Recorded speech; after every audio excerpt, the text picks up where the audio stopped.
도산 안창호 선생님이 나라를 좀 세워가는 데 있어서 좀 좋게 잘 세워갔으면 좋겠다 해서 운동을 좀 벌였는데, 좀 웃고 삽시다 하는 그런 운동을 좀 했어요.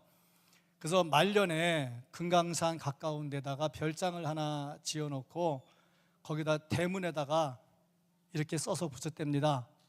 방그래, 빙그래, 벙그래.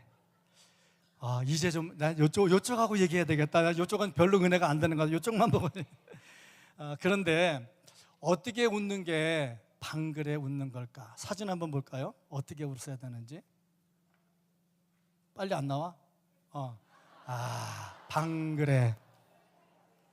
이래도 안 웃는 사람은요, 좀 심령이 참 메마른 사람이에요. 어린 아이들은 이렇게 방그래. 저 옛날에 제 모습 보는 것 같지 않습니까? 두 번째로 청년들은 저 쑥스러우니까 빙그레 웃으라고 하는데 참 잘생겼지요. 난 저렇게 잘생긴 사람만 보면 기분이 나빠. 제가 잘생겨서 빙그레 웃었는데, 그러면 잠깐 사진 빨리 보내지 말고 내보낼 때 내보내. 했더니 어른들은 그러면 영광, 평강, 소망, 화평은 어떻게 웃을까? 벙그레 웃어. 사진 한번 볼까요? 참 좋지요. 저 얼마나 좋습니까? 저게 참 저의 나중의 모습을 보는 것 같습니다. 참 좋지요. 아직까지 안 웃는 사람이 두 사람이 있어. 그러면 이 세 종류의 사람을 보면서 그 목사는 어떤 표정을 지을까? 궁금하지 않아요? 안 궁금해요? 넘어갈까? 한번 보지. 어떤 표정을 짓는지. 목사는 어떤 표정을 짓고 있을까?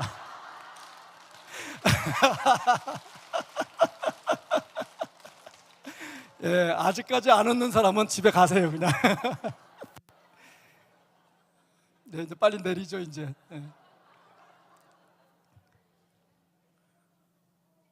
반응이 많이 궁금했어요.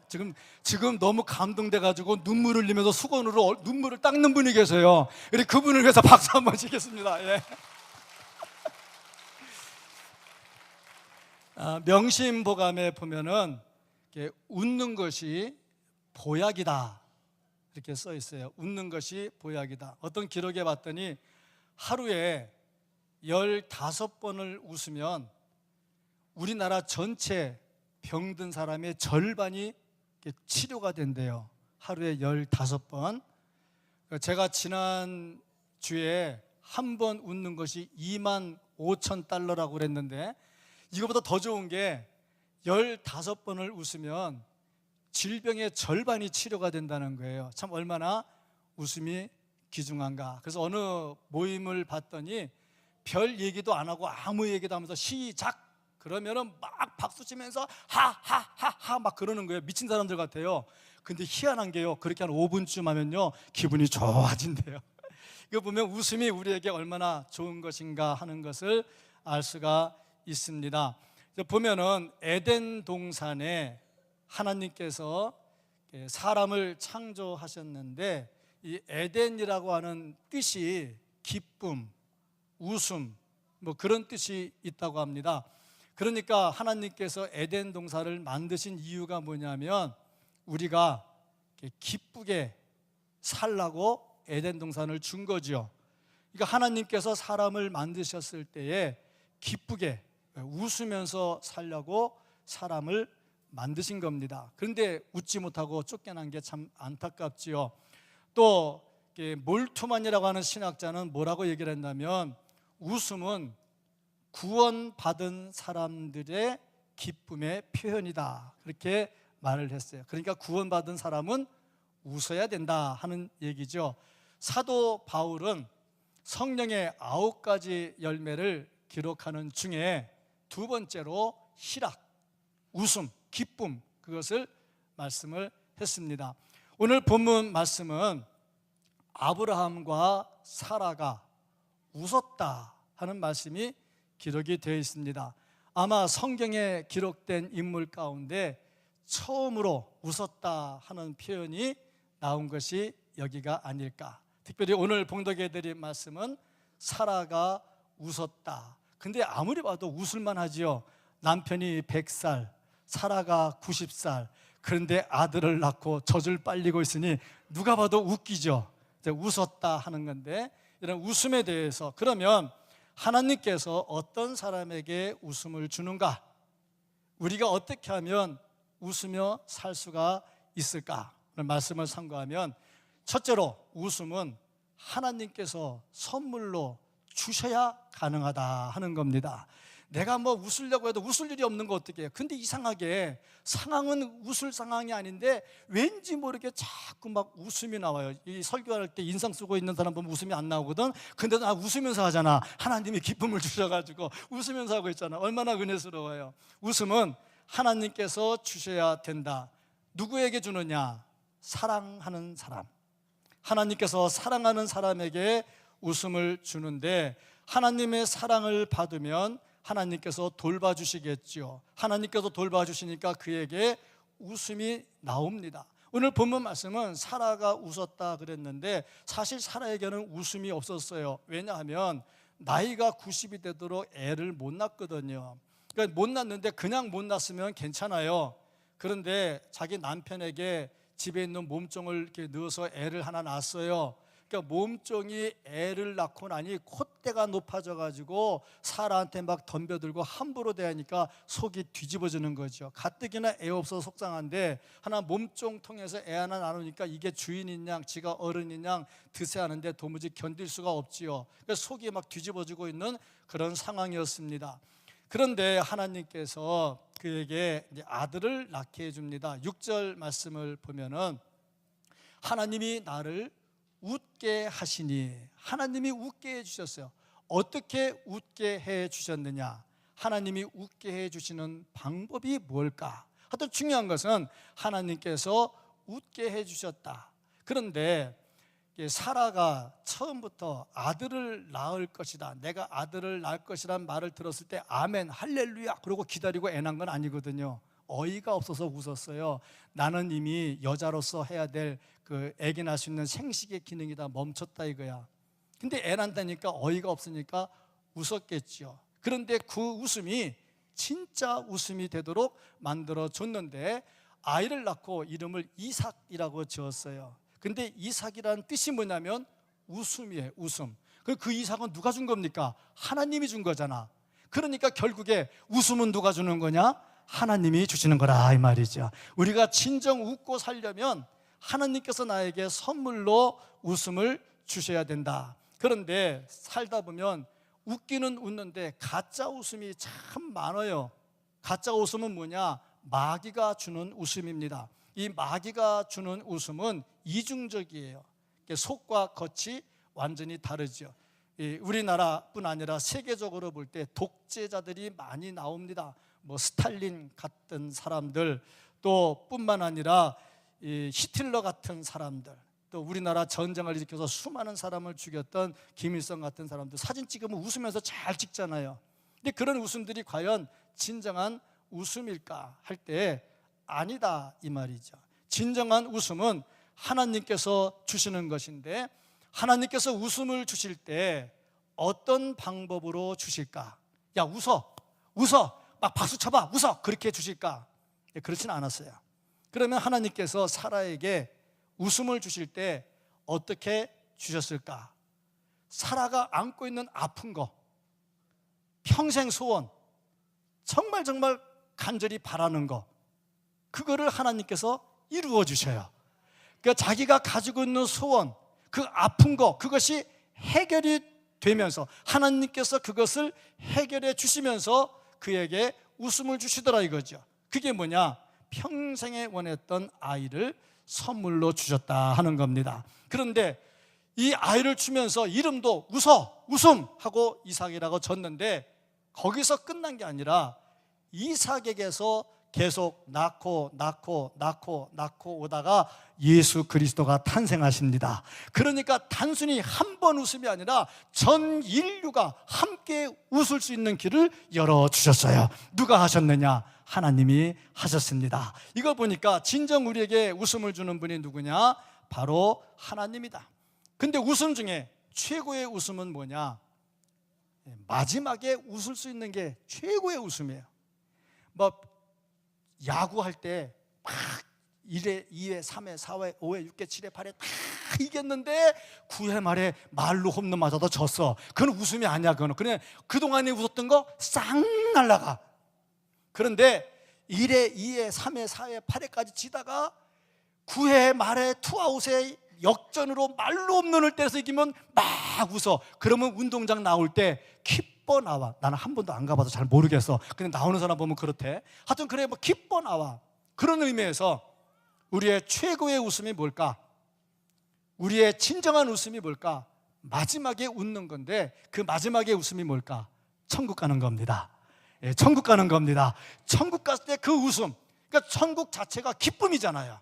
그러니까 그 웃음을 누가 주느냐? 하나님께서 우리에게 주신다 하는 겁니다. 디모데후서 2장 20절 21절 말씀을 보면 큰 집에는 금그릇과 은그릇뿐 아니라 나무그릇과 질그릇도 있어 귀하게 쓰는 것도 있고 천하게 쓰는 것도 있나니 그러므로 누구든지 이런 것에서 자기를 깨끗하게 하면 귀히 쓰는 그릇이 되어 거룩하고 주인의 쓰심에 합당하며 모든 선한 일에 준비함이 되리라 하는 말씀이 있어요. 이 말씀을 보면 깨끗한 그릇을 하나님께서 쓰신다 이 말이죠.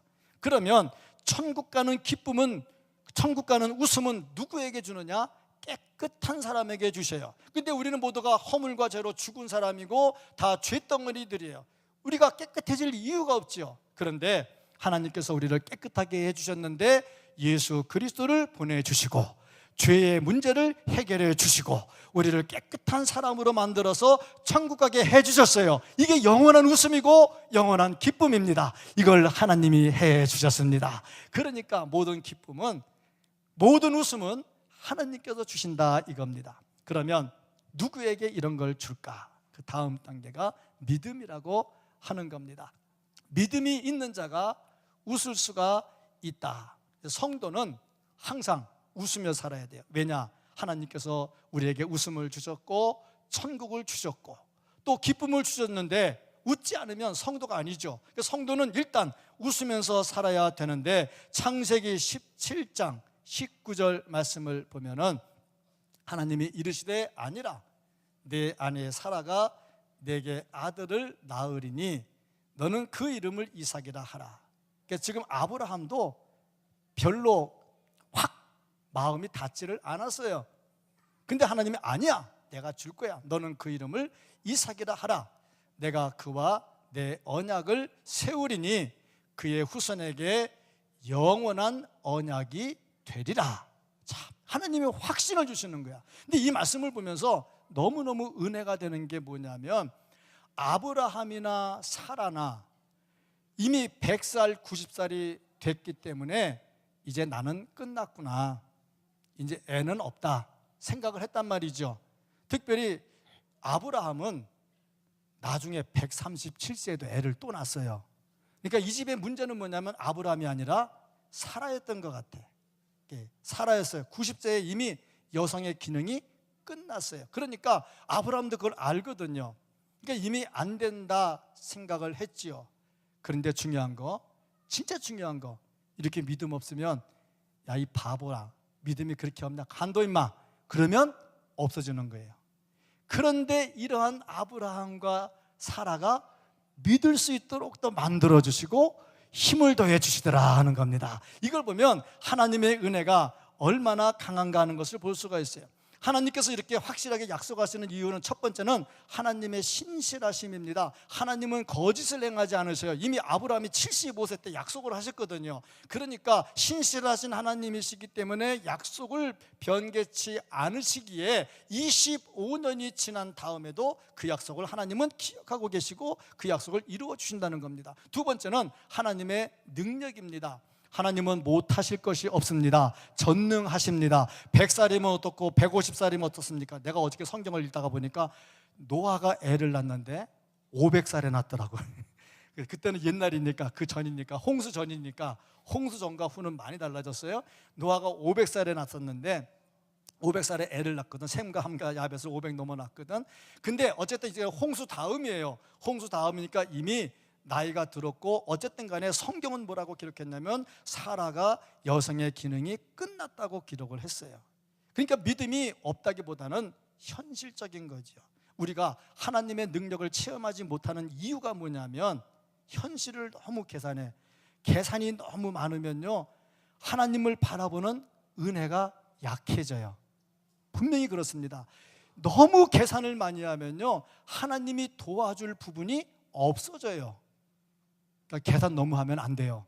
그러니까 아브라함이 계산은 분명하게 했고요, 정확하게 했고요, 사라는 완벽하게 계산을 했어요. 근데 사람의 완벽한 계산이 하나님의 은혜하고는 멀다 이 말입니다.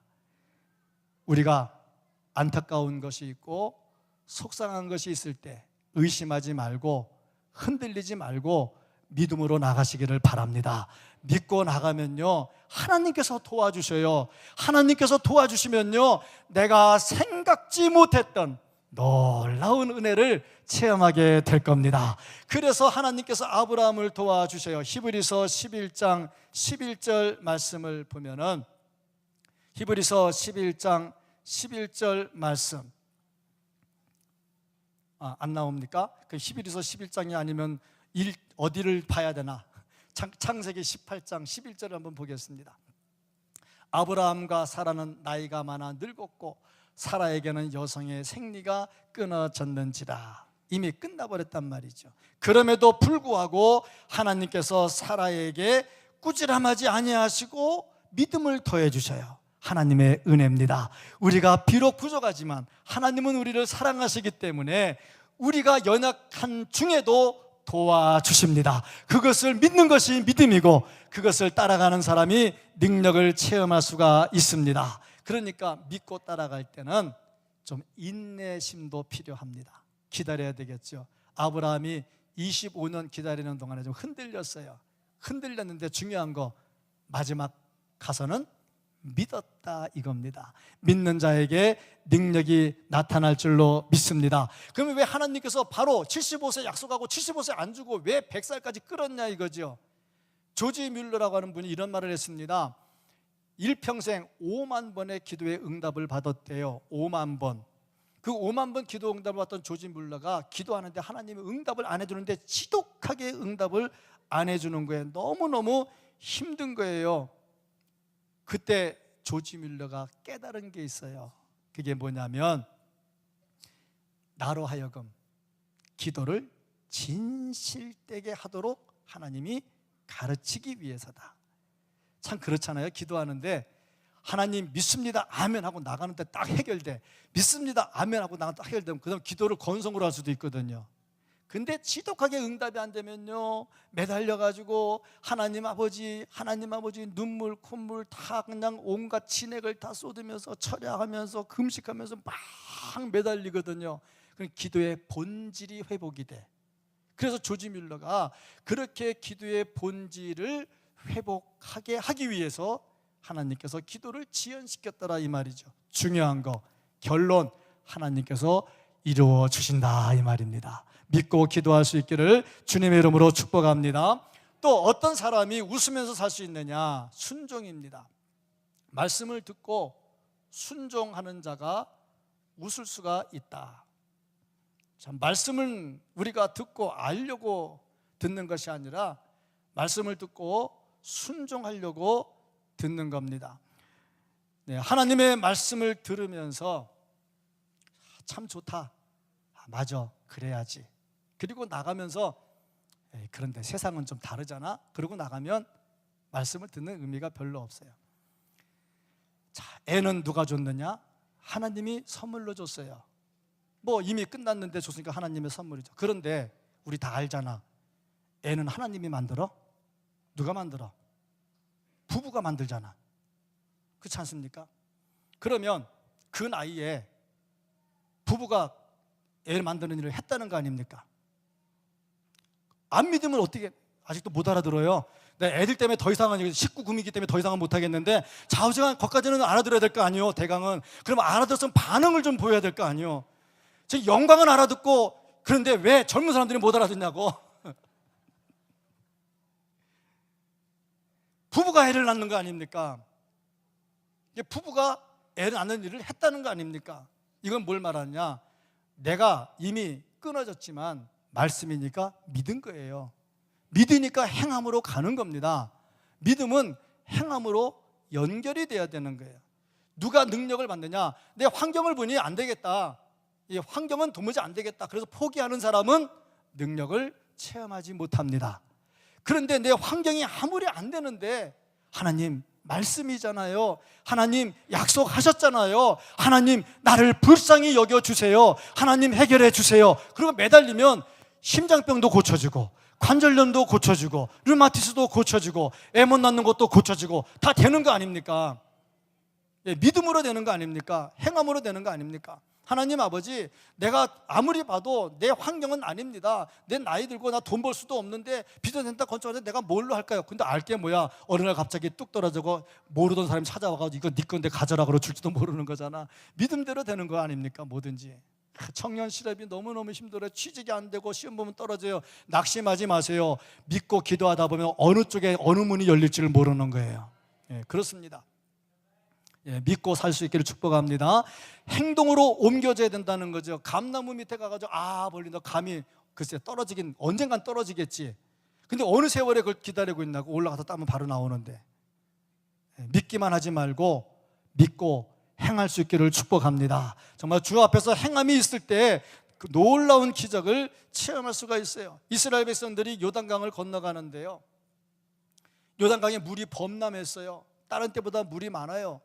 근데 모세가 이전에 홍해를 건널 때는 홍해를 갈라놓고 다 갈라놓고 땅도 다 말려놓고 가라 그랬어요. 그거 못 갈 사람 어디 있어요? 다 갑니다 그거는. 그런데 가나안 땅 점령할 때 요단을 건너갈 때는 요단강에 물이 넘쳐 흘렀어요. 근데 발을 집어넣고 들어가라는 거야. 이게 발을 집어넣고. 아니 갈라놓고 들어가라는 건 누구나 다 해요. 그런데 갈라놓지도 않고 들어가라는 거예요. 물이 많은 것은 물살이 빠르다는 겁니다. 물살이 빠르다는 것은 쓸려 내려간다는 거예요. 그런데 발을 집어넣잖아요. 상황 보지 마시고 말씀 따라 순종하고 행동하면요 역사가 일어납니다.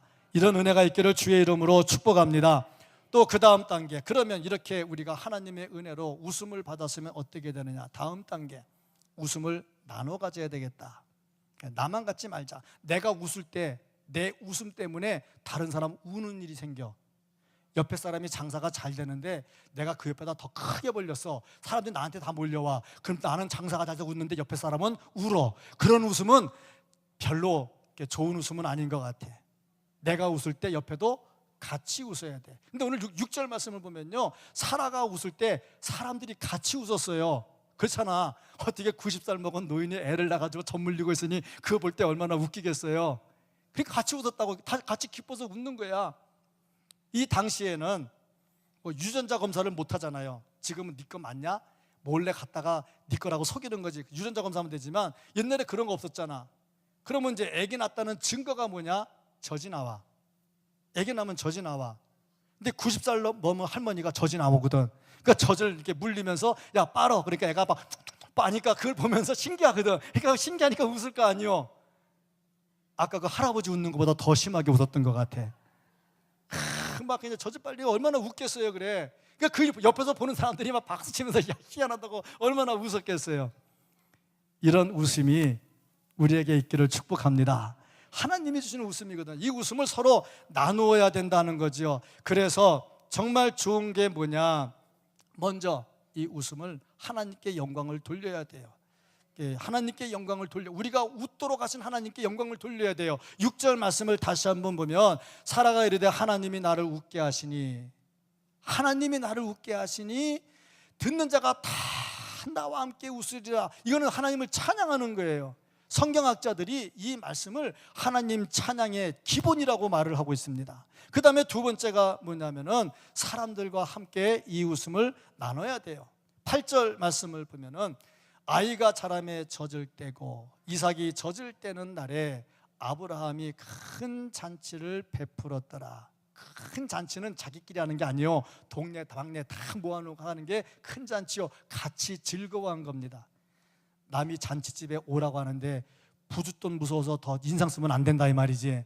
부쉈돈 안 가져가도 역시 즐거운 잔치는 가야 되는 거 아닙니까? 같이 가가지고 잔치에 동참하는 거 아닙니까?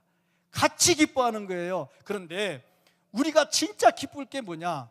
아까 제가 말씀을 드리기를 최고의 기쁨은 마지막 천국 가는 거라 그랬어. 그러면 이 천국 가는 기쁨을 나만 누리면 안 되잖아요. 그럼 어떻게 해야 되느냐? 같이 누려야 되잖아. 같이.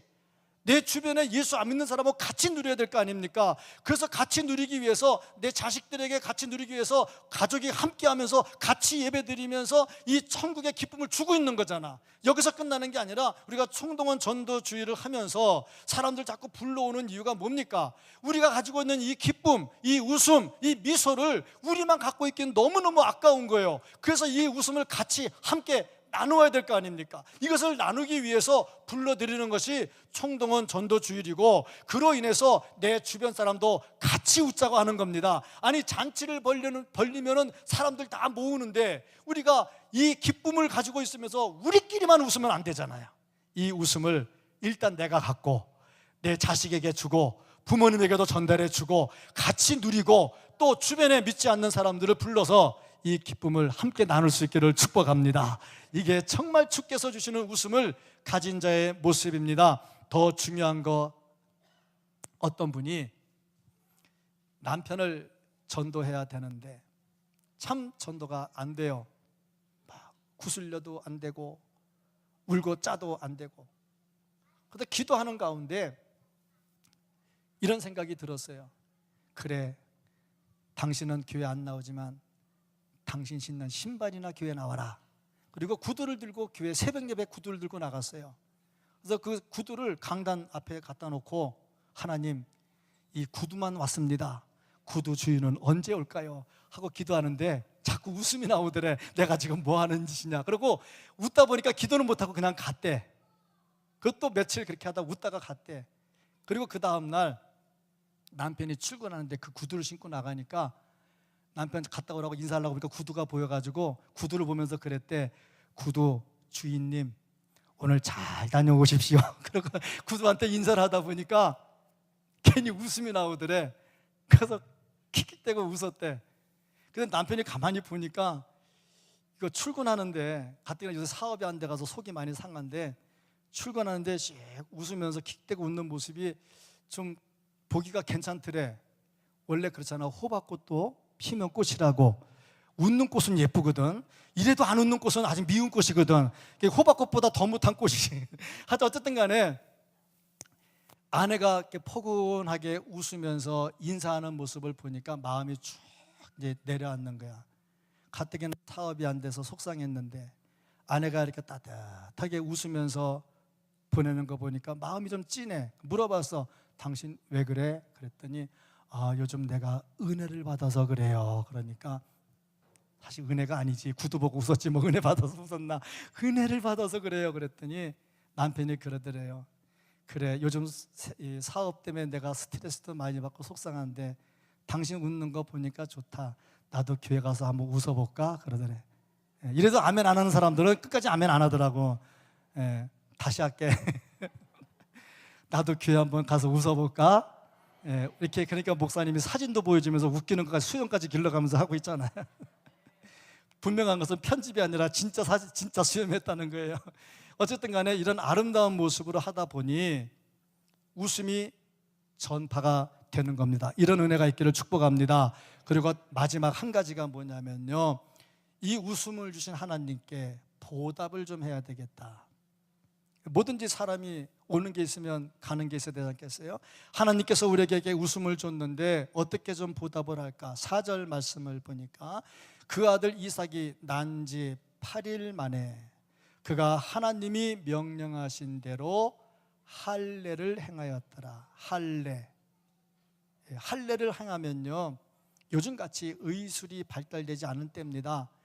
날카로운 돌멩이 쪼가리에 쇠조각으로 남자의 성기를 이렇게 잘라내는 게 쉽지가 않거든요. 그 고통이지요. 그런데 애들 떠드는 거 보니까 빨리 끝나라는 것 같다. 제가 잘 참아왔는데 기다려, 조금만 있으면 끝나니까. 예. 이게 잘라내는데 얼마나 힘들겠어요. 근데 이걸 왜 잘라내느냐? 너는 하나님의 백성이야. 하나님의 백성으로 살아야 돼. 그거를 증명해 보여주는 거죠. 그러니까 우리가 웃음을 받았고 은혜를 받았으면 하나님께 보답을 하는 것 중에 하나가 뭐냐면 내 자식들이 하나님의 자녀로 살도록 만드는 겁니다. 이게 은혜를 보답해 나가는 길이다. 내 자녀를 정말 주께 아름다운 모습으로 드리겠다. 뭐 다 크니까 말 잘 안 듣잖아요. 근데 아직 어린 아이들, 이 어린 애들, 이 유치원 애들, 초등학교 애들, 중고등학교 애들 아직 어리잖아. 이런 때 내가 너를 진짜 내가 믿음으로 키워서 하나님의 자녀로 세우겠다. 그리고 가는 것이 하나님의 은혜에 대한 보답이 된다 이겁니다. 이것을 위해서 우리가 온 교인이 함께 연합해서 예배를 드리면서 이런 모습을 하나님께 드리고 있는 겁니다. 그러면 하나님께서 언제 웃으시느냐? 첫째, 하나님 아버지의 뜻을 깨닫고 행할 때, 하나님의 말씀을 잘 듣고 깨닫고 말씀을 따라 살아야 돼요. 예레미야 9장 24절 말씀을 보면 자랑하는 자는 이것으로 자랑할지니 곧 명철하여 나를 아는 것과 나 여호와는 사랑과 정의와 공의를 땅에 행하는 자인 줄 깨닫는 것이라. 나는 이 일을 기뻐하노라. 여호와의 말씀이니라. 말씀을 깨달아야 돼요. 둘째, 자기의 죄를 회개할 줄 아는 겁니다. 에스겔 33장 11절 말씀, 너는 그들에게 말하라. 주 여호와의 말씀이니라. 나의 삶을 두고 맹세하노니 나는 악인이 죽는 것을 기뻐하지 아니하고 악인이 그의 길에서 돌이켜 떠나 사는 것을 기뻐하노라. 회개하는 것을 기뻐한다. 셋째, 하나님이 기뻐하는 것이 뭐냐? 복음을 전하는 겁니다. 누가복음 15장 7절 말씀을 보면 내가 너희에게 이르노니 이와 같이 죄인 한 사람이 회개하면 하늘에서는 회개할 것 없는 의인 99으로 말미암아 기뻐하는 것보다 더하리라.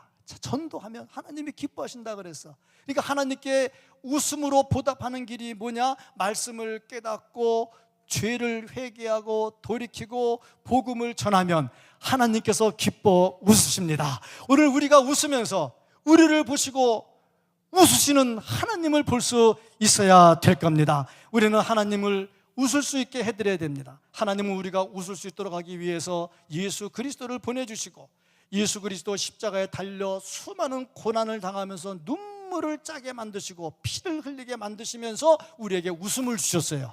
그러니까 우리의 웃음은 그냥 생긴 게 아니라 예수 그리스도의 그 고통을 대가로 받는 웃음입니다. 이 웃음을 어찌 그냥 받겠냐 이거죠. 이 받은 웃음을 내가 예수 잘 믿는 것으로 보답을 하고 내 다음 세대에 이 예수를 전달을 하고 내 주변에 예수를 전달한다면 하나님께 웃음으로 보답할 수 있는 귀한 성도가 되는 겁니다. 하나님께서 주신 웃음을 잘 간직하고 이 웃음을 가지고 살고 가족이 함께 이 웃음 안에 천국을 만들어가고 우리 주변에 이 웃음을 전할 수 있는 모든 성도들이 될 수 있기를 예수님 이름으로 축복합니다. 아멘. 기도하겠습니다.